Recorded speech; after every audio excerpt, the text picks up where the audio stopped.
The South Carolina primaries are Tuesday, June 11th. We want to welcome Gregg Marcel Dixon, 6th Congressional District candidate representing the United Citizens Party. We are in the heat of this election season as we lead up to the primaries. Now, Marcel, I'd like for people to get a little bit more familiar with you and your particular party. Okay. So tell us a bit more about what it represents.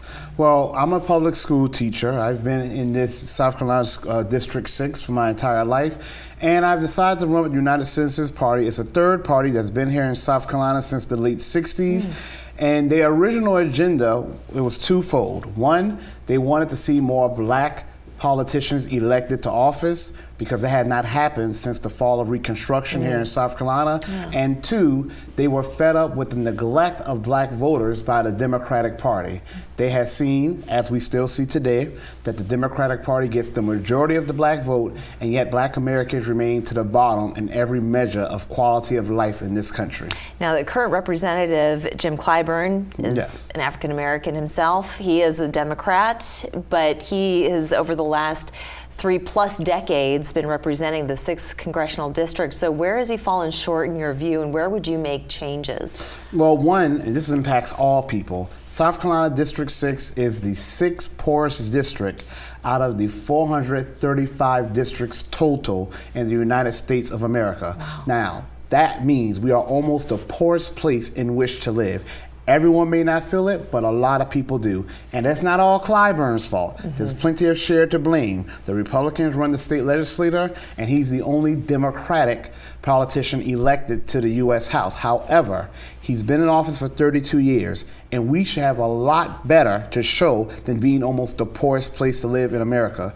People like to give him credit for the good. Okay, I'll give him credit for good, but that means he also has to take the responsibility for the bad.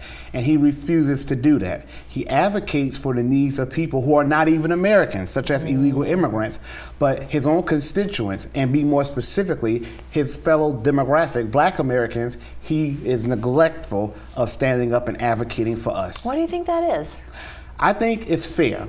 People have this fear that white voters, if they hear a politician mention that they will do something for freedmen, the black Americans who are descendants of emancipated people, that they will automatically reject them. But I have not met a lot of white voters like that. A lot of white voters understand that the same way you have people who are Second Amendment enthusiasts, you have labor union, you have people who are blue collar workers. There's plenty of different groups in America where all Americans have our own specific needs. But even if it was unpopular, if you are a leader, you have to stand up and do what is right, not what is easy or what's well received by the public. Sure. Now, you and your opponent, Republican opponent, Duke Buckner, do share a lot of the same sentiment. Yes. So how would you say the two of you differ? Because he too would say that the 14 counties that make up the 6th district is considered the corridor of shame, that they are not doing as well as they should be doing. So where do you align? Where do you differ in your philosophies? We align, and I feel I am more strongly on this point, is that we have what I consider an invasion being done right now at our border, and it's impacting South Carolina. South Carolina has the fastest growing illegal immigrant population in the nation, and we're not a border state.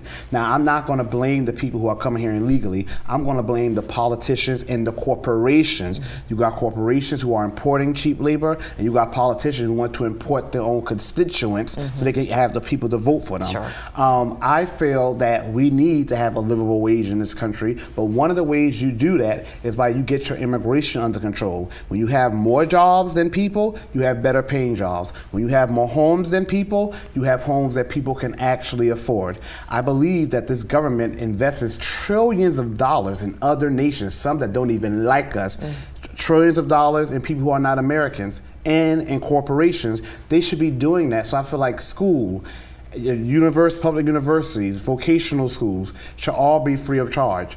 I believe that public schools should be equitably funded, but I also believe that parents have the funding should follow the child so that people can have more options. And another area where Duke and I might disagree, he acknowledges that black Americans have been through centuries of horror. His parents went through Jim Crow. My parents were born in Jim Crow, so it was not a long time ago. However, I speak up about the need for reparations. And I also educate people that it's not a punishment of white people and it's not going to raise your taxes. Unlike Duke, I call out that the federal government does not need to even tax us. They don't need our taxes. I'm against the wage tax and the income tax. They can generate the revenue and invest in Americans, account for inflation, and we have an economy and a country that works for all people, a more united country. How do people support your campaign? They can support it via donations, marcelforcongress.com. They can find a donation link there.